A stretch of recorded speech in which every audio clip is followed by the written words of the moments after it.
kwchang khaina 2023 bisini বিধানসভা চংবারি পাইমানো কিটিংয়ে kokthuma hwnwi rongni kokthum panda o achukha মন্ত্রী অগ্রা professor doctor Manik Saha হাস্তিনি গরংসা থায়ব কাইসা কেবেং মুং গরৈ তাই সিত্রা পাইমুং rock পাতিমানি নুকজাগলিয়া হিনি শাখা মন্ত্রী অগ্রা তাই হাস্তিনি লাই বুমাও তাবুক ন পুইলা kwchangni bisingtwi Chongbari khwlai jakmani naharjakha hini sakha tai kebengnai botoni bkhak nahari BJP bodol khwlai ongoi haino hai haste hapangni ajuk thayo ajuk finai hini kha kawi tongmani kok rogbo kokthum hwnwi rokni sungmo sakha ওনারা করতে পেরেছেন। এর জন্য আমি সমস্ত যারা ত্রিপুরাবাসীরা আছেন তাদেরকে আমি ধন্যবাদ জ্ঞাপন করছি। পাশাপাশি যারা এই ইলেকশনকে যাদের মাধ্যমে ইলেকশন সংগঠিত হয়েছে, ইলেকশন কমিশন এবং আরক্ষা দপ্তর এবং অন্যান্য যারা এর সাথে যুক্ত সবাইকে আমি ধন্যবাদ দিচ্ছি। এখানে আপনারাও এর আগে ইলেকশন দেখেছেন। ইলেকশনে 35 বছরের ইলেকশন আমরা দেখেছি, সবসময় বলেছে যে সাইন্টিফিক রিগিং এবং সাইন্টিফিক রিগিংয়ের মাধ্যমে ওরা বলতো যে ত্রিপুরাতে নাকি মানুষ উৎসবের মেজাজে ভোট দিচ্ছে। কিন্তু এই প্রথম আমরা দেখলাম সাইন্টিফিক রিগিং ছাড়াও সত্যিকারের অর্থেও যে এখানে একটা এই ধরনের ইলেকশন হতে পারে সেটা কিন্তু এইবার আমরা দেখতে পেয়েছি। তো এখানে আপনাদেরও মিডিয়া বন্ধুরা যারা আছেন আপনারাও এই সমাজের একটা দর্পণ এবং আপনারা দেখেছেন কোথাও এই ধরনের ইলেকশন আপনারা আঙ্গুল তুলে বলতে পারবেন যে ওখানে খারাপ হয়েছে বা রিগিং হয়েছে, সেই ধরনের কিন্তু আমরা দেখতে পাইনি।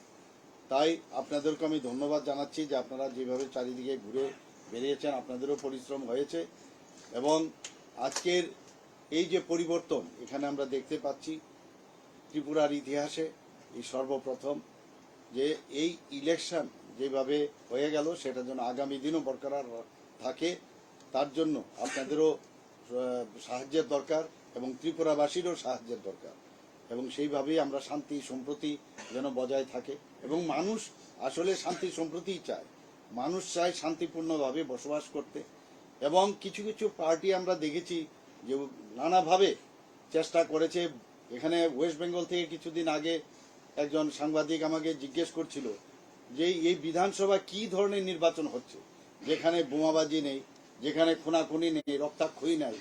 তো আমি বলছি আপনার প্রশ্নের উত্তর তো আপনিই দিয়েছেন, এর অর্থই পরিবর্তন এবং সেটা কিন্তু আমরা গতকাল আমরা দেখেছি এবং যে পার্সেন্টেজে এখানে ভোট হয়েছে সত্যি অভাবনীয়, আমরা কোনোদিন ভাবতেও পারিনি। তো এখানে আমার কাছে যে আছে আপনাদের কাছেও আছে হয়তোবা প্রায় 89.92% ভোট পার্সেন্টেজ মানুষ ভোট দিতে পেরেছে। এটা বিশাল ব্যাপার এবং সেটাও অত্যন্ত শান্তিপূর্ণভাবে মানুষ ভোট দিতে পেরেছে। এর জন্য আমি সমস্ত জনসাধারণকে আমি আপনাদের মাধ্যমে ধন্যবাদ দিতে চাই। নমস্কার। আগেও বলেছে বারবার যে আমরা আবার ভারতীয় জনতা পার্টির নেতৃত্বাধীন সরকার এখানে পুনঃপ্রতিষ্ঠিত হবে, কাজেই এর অর্থই হচ্ছে জয় নিয়ে আমি নিশ্চিত। আসন সংখ্যা এককভাবে আমরা গত বছর 6 পেয়েছিলাম, তার থেকে বেশি আমরা পাবো। সিপিএম কংগ্রেসের জোটটা কি কোনো প্রভাব পড়বে? ভালো হয়েছে আমাদের জন্য। এর জন্য আপনাদের জোট সঙ্গীদের ফলাফল নিয়ে কতটা আশাবাদী? তাদের আপনাদের জোট সঙ্গী আইপিএফটির ফলাফল নিয়ে আপনারা কতটা আশাবাদী? না, জোট সঙ্গী তো আমরা 5টা সিট ওদেরকে দিয়েছি, তো এর মধ্যে ওনারাও হয়তোবা ভালো রেজাল্ট করবে, তো সেটা রেজাল্ট বেরুলে বলতে পারবে। এবং আমার পার্টির তরফ থেকে আমরা যে আসন সংখ্যা আমরা বলছি সেটা আমার পার্টির থেকে আমি বলতে পারছি। রাজা খরাগুলিনী নিতাইনি kokthum ব্যুরো রিপোর্ট Khumpui।